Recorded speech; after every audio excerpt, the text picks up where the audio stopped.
I'm going to show you guys how to assemble the OX chopper.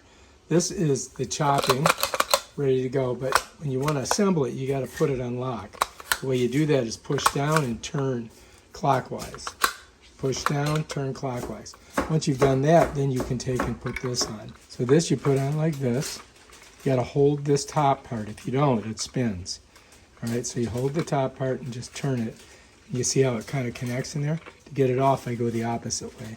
Be careful, it's sharp. So you're going to go like this, right?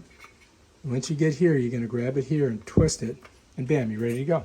Then this part here slides on. See the little channels right here? Comes off that way, goes on. So to take it apart, you go like that, grab the top, put it in the lock position, grab it here, twist it, comes off. Ready to go. Put it together, hold it, twist it, grab it here, watch out for the things, they're sharp. Slide this on, and bam, Bob's your uncle. Pop this up if you want to chop, and now you're ready to go. All right, if you like this video, subscribe to my channel and check out my other awesome videos on stuff like this. Peace out.